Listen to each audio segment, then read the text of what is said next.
चलो गाइस, तो चलो यहाँ से निकलिए भाई। આપણે પહેલાં આપણે ઘરેથી નીકળી ગયા આપણે વિડીયો શૂટ કરવા માટે જઈએ છીએ। આપણું જે લોકેશન છે રોજનું ત્યાં માટે જોઈએ કેટલી ગાડી પડી છે। આ KTM છે। ફટાફટથી આપણે નીકળી જઈએ ને ભાઈ। વાગવામાં છે 3:10 જેવું થતું હોય છે। 3:10 જેવું થતું હોય છે। કેટલા વાગતા હોય છે કંઈ ખબર નથી।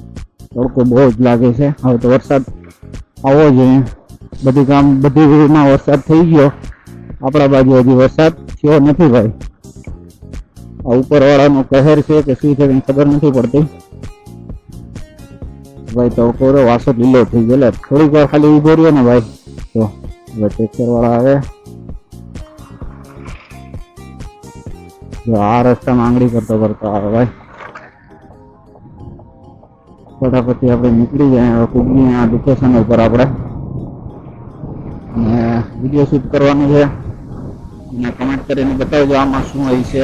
જો આવું બધું લાંબુ પાર્સલ છે તો લાંબા પાર્સલને આપણે અનબોક્સિંગ કરવાના છે। એનું વિડીયો અલગથી આવવાનું છે। DM કરજો અને કમેન્ટ પણ કરજો ભાઈ। રસ્તો તો થોડો ખરાબ છે એના કારણે પ્રોબ્લેમ શું થાય। માઇક નો અવાજ ચેન્જ થયો છે કે નથી થયો આપણને ખબર નથી। આપણે ટ્રાય કરવા માટે પાછો આનો જે માઇક હતો એ માઇક લગાડી દીધો છે।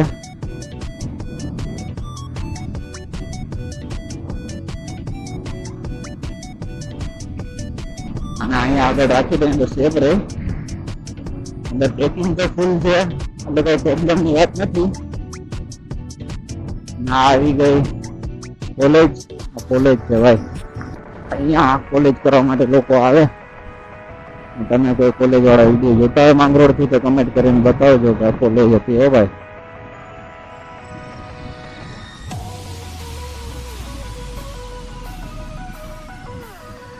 રસ્તો એનો બહુ ખરાબ થઈ ગયો છે થોડાક સમયથી। બાકી તો મસ્ત હતો। ખાડા થઈ ગયા છે બહુ જ ખાડા પડી ગયા છે। અને જો બોલેરામાં લખેલું શું છે चल रानी मंडी का माल ले, पीछे मत हटना, इज्जत का सवाल है। जो लखेलू है भाई लाल अक्षर में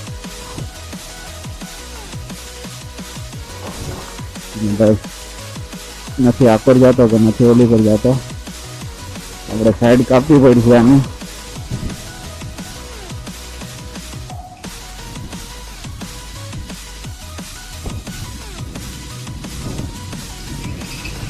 છોકરા પટીને ઘરે જાય છે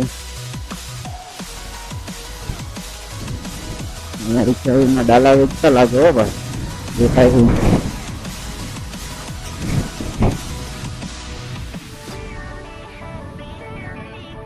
આવી ગયા આપણી। હવે પાકવામાં ઘૂસી જાય। આ વિગર સિગ્નલના વિગર હોર્ન માર્યા વગરના દોડા જ આવે હો ભાઈ। જેવા લોકો આપણી બાજુ યાર સિગ્નલ તો દેવું જોઈએ ને। આપણી બાજુ એટલી ફાસ્ટ ગાડી ચલાવી મને તો નથી લાગતું કે ફાસ્ટ ચલાવી જોઈએ। કેમ કે આપણા સિટીમાં બીજા સિટીની તો વાત નથી। આપણા સિટીમાં મને નથી લાગતું કે આપણે ભાઈ ફૂલ ચલાવી જોઈએ। કેમ કે ક્યાંય ક્યાંથી આવી જાય એક્સિડન્ટના ચાન્સ રહે ને ભાઈ। હમણાં તો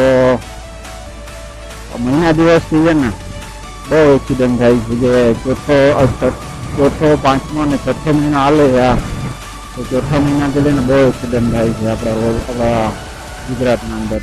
ગુજરાત એટલે તો વધારે તો વાત નથી કરતા। આપણે ગામડાઓની વાત કરીએ તો કે ભાઈ પોરબંદર હાઈવે થઈ ગયો અને વેરાવળ સોમનાથ હાઈવે થઈ ગયો। એ રસ્તા પર તો બહુ જ એક્સિડન્ટ થયા છે ભાઈ। ખતરનાક એક્સિડન્ટ થયા છે અને જેટલા બી એક્સિડન્ટ થયા છે એના અંદર તો 1 મહિને કોઈ મરી જ ગયું છે। અને હમણાં તો તમને ખબર હોય તો ભાઈ એમના સિંધુ બસનું એક્સિડન્ટ થયું તો એના અંદર પણ કેટલા ઘાયલ થયા હતા। શું થયું તો આપણને ખબર જ નથી પણ એક્સિડન્ટ ઘણા થયા હતા યાર। રસ્તા જેવા છે કે તમે ખુદ નથી હાંકી શકતા। અને પ્રોબ્લેમ બીજું હોય છે કે બાઇક ચલાવનાર છે એને ખબર જ નથી પડતું કે બાઇક કઈ રીતે ચલાવવી। ના તો અહીંના ગેરેજ હોય છે બધું એવા ન હોય। પણ ઘણા લોકો એવા છે કે ગેજ પેલો લગાડી લીધો છે, પણ મશીન કેટલા સીસી આવે એ પણ ખબર હોતી નથી એ લોકોને. નામ નથી દેતો હું કોઈનું, પણ એ લોકોને પણ ખબર નથી હોતી કે ગાડીની અંદર મશીન કેટલી સીસી આવે.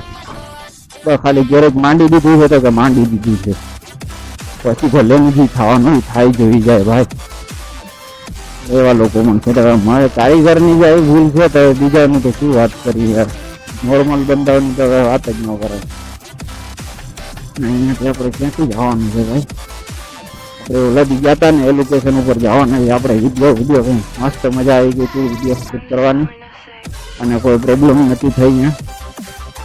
અહીંયાથી હાઈલાઈટ અહીંયાથી ગયા હતા આપણે ઓલાથી. હવે લોકેશન અલગ છે, આપણે ગોતી લેવી પડશે. રસ્તો બીજો હોય ને તો આખું ગ્રાઉન્ડ જ થોડું હોય અહીંયા તો. અત્યારે તો કોઈ જડે જ નહીં, કેમ કે અત્યારે તો બધું ભાગી ગયા હોય સાહેબો વગેરે.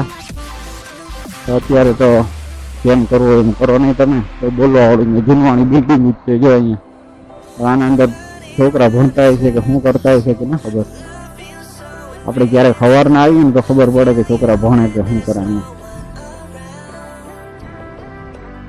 પણ વિડીયો શૂટ કરવા માટે મસ્ત લોકેશન છે ભાઈ.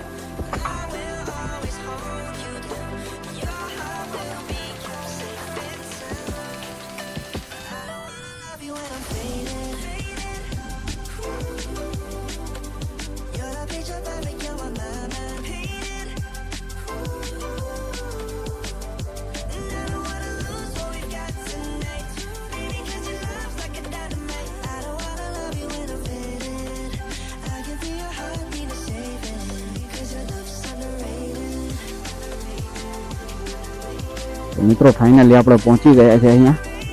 હવે અહીંયા આપણે આ પાર્સલ છે એની અનબોક્સિંગ કરવાના છે. ચાલો મળીએ નેક્સ્ટ બ્લોગમાં.